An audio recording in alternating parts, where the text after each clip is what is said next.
Alors, coucou à tous, je vous retrouve aujourd'hui pour notre troisième vidéo sur les 5 compétences émotionnelles.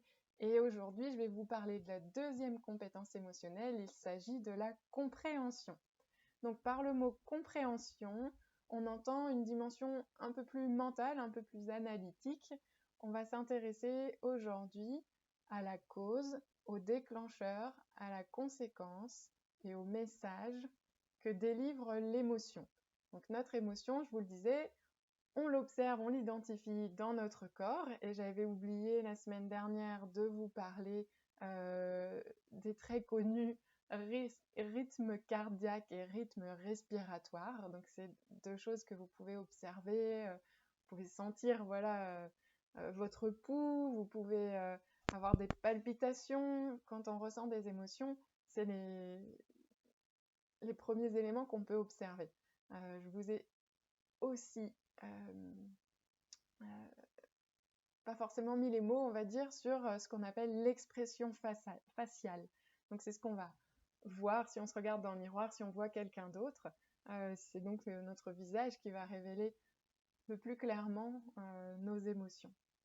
Donc ça, c'était pour la parenthèse sur l'identification. Et donc aujourd'hui, sur la compréhension, donc après avoir passé cette étape d'observation de ce qui se passe dans le corps, on peut s'intéresser donc au mécanisme un peu plus de l'émotion en termes de compréhension. Et donc, quelle est la cause de mon émotion? Essayer de comprendre pourquoi on ressent cette émotion.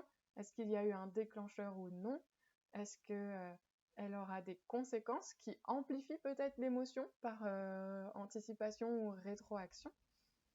Et on peut s'intéresser également en termes de compréhension à pourquoi je ressens si fort cette émotion ou pourquoi je ressens si peu cette émotion. Par exemple, je pense que je suis affectée par un deuil, je devrais être triste et ma tristesse n'est pas là. Ou je me suis cogné le petit doigt de pied dans un angle. Je pense que j'avais déjà pris cet exemple.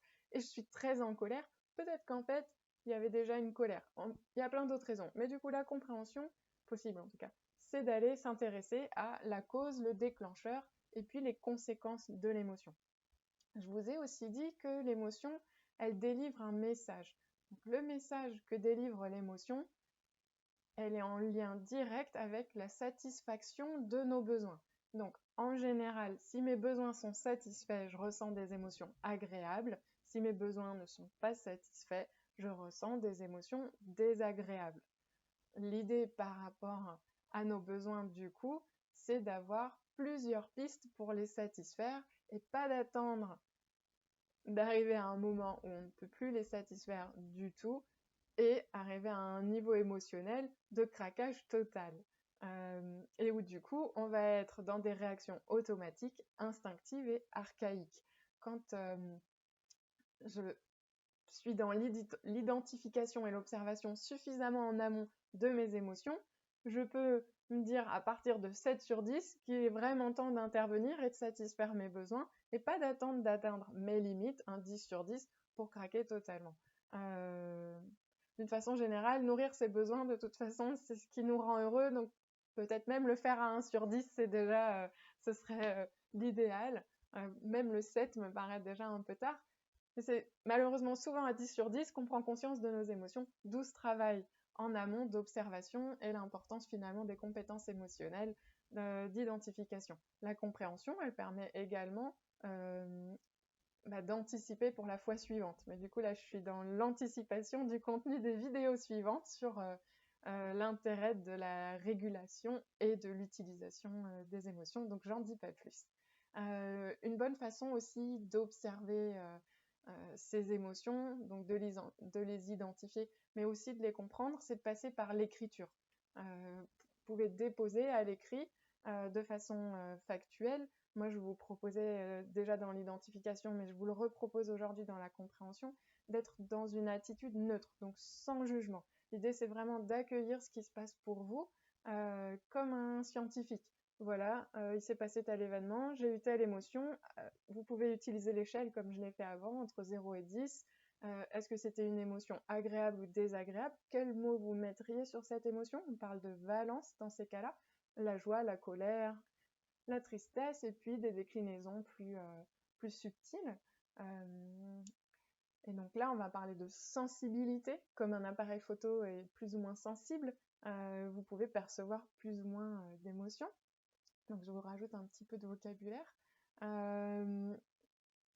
Et du coup, voilà, l'étape de compréhension, elle peut passer aussi par l'écriture, identifier les causes, les déclencheurs, les conséquences, la valence et l'intensité, donc est-ce que c'est une émotion très forte ou peu forte, combien de temps elle dure aussi, je vous parlais de ça dans le décours de votre émotion, comment il se décompose, c'est une observation assez fine que ça demande. Commencer au début, déjà la valence, peut-être l'intensité, plus facile d'observer les émotions plus intenses, même si c'est pas forcément plus agréable. Et donc voilà, un outil chouette, ce serait l'écriture. Je vous invite à réfléchir à quelle importance vous donnez à vos émotions. Puisque finalement, là, je viens de vous révéler que vos émotions sont le signal que vos besoins ne sont pas satisfaits, ou qu'ils le sont, mais en général, ça pose moins de problèmes. Peut-être que finalement, vous n'y accordez pas assez d'importance. Peut-être que si, au contraire, c'est central dans votre vie et que du coup, ça vous permet de faire des choix en conscience, d'avoir peut-être des relations plus agréables. Ça m'intéresse que vous me le mettiez en commentaire si vous avez envie de partager sur ça. Je vous proposais, donc pour reprendre, de réfléchir à comment satisfaire vos besoins, peut-être en amont. Plus vous avez de possibilités, plus vous êtes flexible, plus vous avez de chances de nourrir vos besoins. Quand vous avez une unique solution pour nourrir vos besoins, potentiellement vous êtes dans la dépendance à cette solution-là. Donc on est sur quelque chose qui peut devenir toxique. Quand ça manque, vous créez d'autres émotions plus difficiles à gérer. Dès que vous avez une deuxième possibilité pour nourrir votre besoin, on est dans le dilemme. C'est mieux qu'une seule solution, mais c'est toujours un peu coincé.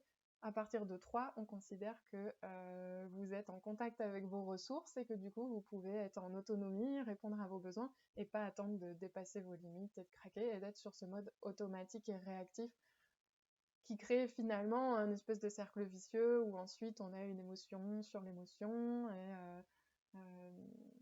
et d'où l'intérêt peut-être d'anticiper et d'apprendre à reconnaître vos émotions. Les limites, on peut aussi s'en servir dans notre relation à soi-même et dans la relation avec les autres pour justement peut-être s'affirmer, prendre soin de soi, s'assurer de se respecter, que les autres nous respectent. Enfin, voilà, l'émotion, elle peut être centrale dans plein d'autres questionnements d'ordre psychologique ou de développement personnel. Je voulais vous renvoyer vers le site de l'apprenti girafe qui propose des super affiches sur les différentes émotions et les différents besoins avec des petites illustrations où vous pourrez comprendre, où vous verrez nommer des expressions faciales, donc des petites girafes, parce que c'est le symbole de la communication non violente, la girafe. Et donc la petite girafe contente, la petite girafe triste, la petite girafe effrayée, la petite girafe apeurée, et voir en termes d'expression faciale finalement à quoi ça correspond. Il y a des choses qui sont très intuitives par rapport à ça. On fonctionne avec nos neurones miroirs quand on voit quelqu'un ressentir une émotion. Hop, dans notre cerveau, on ressent une partie de cette émotion comme si c'était la nôtre en fait. Pour le cerveau, ce qui est visualisé est comme réel et comme vécu. Donc, d'où finalement les personnes plus empathiques ont ou une fonction des neurones miroirs plus développée. Et ça demande une certaine gestion qu'on pourra voir dans les vidéos suivantes. Normalement, je vous ai à peu près dit tout ce que je souhaitais vous dire aujourd'hui. Si vous avez des questions, n'hésitez pas, des retours avec plaisir. N'hésitez pas à partager cette vidéo et j'espère qu'elle vous aura été utile, que vous êtes au meilleur de votre forme et que vous prenez soin de vous. À très bientôt.